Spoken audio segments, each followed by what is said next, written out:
ভারত ও পাকিস্তান দুই দেশের ভাগ্য যেমন একসাথে জড়িয়ে গেছে ইতিহাসে, তেমনি জড়িয়ে গেছে উত্তেজনা, দ্বন্দ্ব এবং প্রতিযোগিতায়।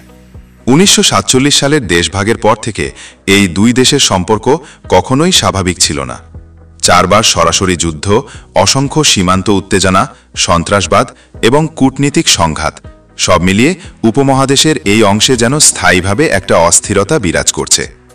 আজকের এই ভিডিওতে আমরা আলোচনা করব 2025 সালের প্রেক্ষিতে ভারত ও পাকিস্তানের সামরিক শক্তি কেমন দাঁড়িয়েছে। যদি কখনো ভবিষ্যতে যুদ্ধ শুরু হয়, কে কাকে টেক্কা দিতে পারবে, কোন কোন দিক থেকে এগিয়ে ভারত, আবার কোন দিক থেকে লড়াই করছে পাকিস্তান। প্রতিরক্ষা বাজেট ও অর্থনৈতিক সামর্থ্য। ভারতের প্রতিরক্ষা বাজেট প্রায় 6.2 লাখ কোটি টাকা, প্রায় $75 বিলিয়ন। এই অর্থ ব্যয় হচ্ছে আধুনিক অস্ত্র, দেশীয় প্রযুক্তির উন্নয়ন, গবেষণা, ডোমেস্টিক ম্যানুফ্যাকচারিং ও প্রশিক্ষণে। ভারত আত্মনির্ভর ভারত কর্মসূচির মাধ্যমে নিজস্ব প্রতিরক্ষা শিল্পকে দ্রুত গতিতে উন্নত করছে। অন্যদিকে পাকিস্তানের প্রতিরক্ষা বাজেট প্রায় $7.6 বিলিয়ন, প্রায় 21,000 কোটি পাকিস্তানি রুপি। দেশের অর্থনৈতিক সংকট, বৈদেশিক ঋণের বোঝা এবং রাজনৈতিক অস্থিরতা এই বাজেটকে সীমিত রেখেছে। কেবল পরিমাণে নয়, ব্যবহারের পরিকল্পনা এবং বাস্তবায়নের দিক থেকেও ভারত অনেক বেশি সংগঠিত এবং অগ্রসর। গ্লোবাল ফায়ার পাওয়ার ইন্ডেক্স 2025 অনুযায়ী ভারতের কাছে রয়েছে বিশ্বের চতুর্থ বৃহত্তম সামরিক শক্তি এবং পাকিস্তানের কাছে নবম।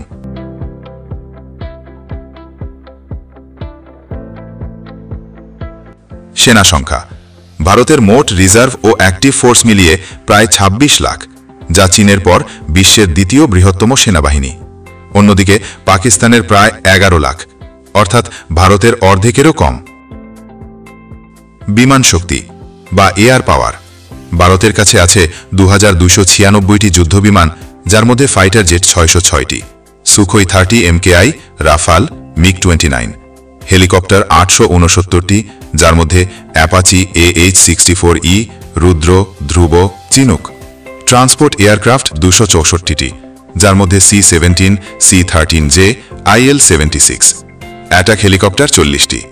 অন্যদিকে পাকিস্তানের কাছে রয়েছে 1434টি যুদ্ধবিমান, যার মধ্যে JF-17 থান্ডার, F-16 এবং মিরাজ, হেলিকপ্টার 352টি, যার মধ্যে AH-1 Cobra, Z-17, transport aircraft 60টি, অ্যাটাক হেলিকপ্টার 57টি। বিমান প্রযুক্তির দিক থেকে ভারত অনেক বেশি আধুনিক এবং বৈচিত্র্যপূর্ণ এয়ারক্রাফট ফ্লিট নিয়ে গড়ে তুলেছে একটি সুপেরিয়র এয়ার কমান্ড।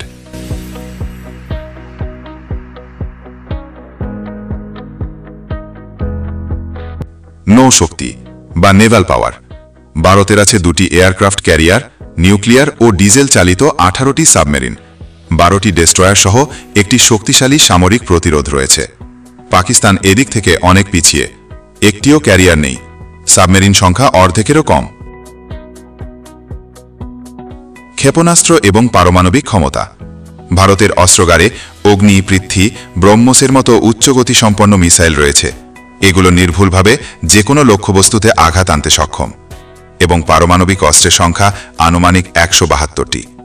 এই পারমাণবিক বহনকারী মিসাইলগুলো সবই সুপারসনিক। অন্যদিকে পাকিস্তানের কাছে রয়েছে শাহিন, ঘৌরি, গজনবি, যেগুলো সীমিত রেঞ্জের। পারমাণবিক অস্ত্রের সংখ্যা আনুমানিক 170টি, কিন্তু পারমাণবিক বহনকারী মিসাইলের মধ্যে একটিও সুপারসনিক নয়। পারমাণবিক অস্ত্রের সংখ্যা প্রায় সমান হলেও ভারতের নীতিগত দৃষ্টিভঙ্গি অনেক বেশি নিরাপত্তা বান্ধব। ভারতের নীতিমালা নো ফার্স্ট ইউজ, যা ভারতকে বিশ্বের একমাত্র দায়িত্বশীল পারমাণবিক শক্তি হিসেবে গণ্য করে। অন্যদিকে পাকিস্তানের নীতি ফার্স্ট স্ট্রাইক, আগ্রাসী দৃষ্টিভঙ্গি।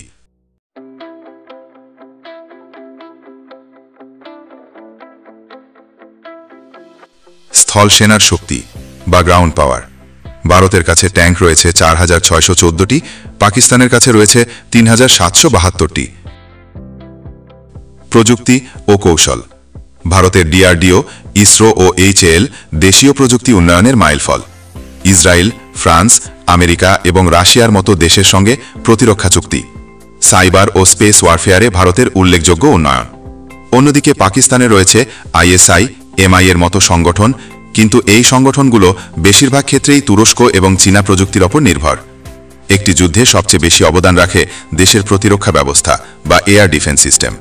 ভারত তার এয়ার ডিফেন্স সক্ষমতা আধুনিকায়নের ক্ষেত্রে ব্যাপকভাবে বিনিয়োগ করেছে। এই ব্যবস্থাগুলোর মধ্যে দেশীয় প্রযুক্তি এবং বিদেশি প্রযুক্তির সমন্বয় রয়েছে। রাশিয়ার তৈরি S-400, যা দীর্ঘ পাল্লার surface two air missile system, এর রেঞ্জ 400 কিলোমিটার পর্যন্ত শত্রুর বিমান, ক্রুজ মিসাইল এমনকি পারমাণবিক বহনকারী ব্যালিস্টিক মিসাইল শনাক্ত ও ধ্বংস করতে সক্ষম। এছাড়াও রয়েছে বারাক 8, যা ভারত ও ইসরায়েল যৌথ উদ্যোগে উন্নত। Akash missile system QRSAM, ballistic missile defence system BMD এর মতো প্রতিরক্ষা ব্যবস্থা যা সবসময় ভারতের আকাশকে নিরাপত্তা দিতে সক্ষম। অন্যদিকে পাকিস্তানের কাছে রয়েছে চীনের HQ-16, যা মাঝারি পাল্লার স্যাম সিস্টেম। এর রেঞ্জ মাত্র 40 কিলোমিটার। এটি বহু লক্ষ্য বস্তু শনাক্ত ও ধ্বংসে সক্ষম। তাছাড়া ইতালির স্পাডা 2000, চীনের FM-90 ইত্যাদি। ভারতের রয়েছে একটি বহুস্তর বিশিষ্ট ও প্রযুক্তিগতভাবে উন্নত এয়ার ডিফেন্স নেটওয়ার্ক, যার মধ্যে রয়েছে দীর্ঘ, মাঝারি এবং স্বল্প পাল্লার সিস্টেম এবং একটি কৌশলগত ব্যালিস্টিক মিসাইল প্রতিরক্ষা ব্যবস্থা। অন্যদিকে পাকিস্তানের মাঝারি পাল্লার সেগমেন্টে কার্যকরী ও উন্নয়নশীল সিস্টেম রয়েছে, তবে এটি এখনও মূলত চীনা প্রযুক্তির উপর নির্ভরশীল। কাগজে কলমে, সংখ্যায় পরিসংখ্যানে সব দিক থেকেই ভারত স্পষ্টভাবে এগিয়ে, হোক সেটা স্থল, বায়ু বা নৌসেনা কিংবা দেশীয় অস্ত্র তৈরির সক্ষমতা।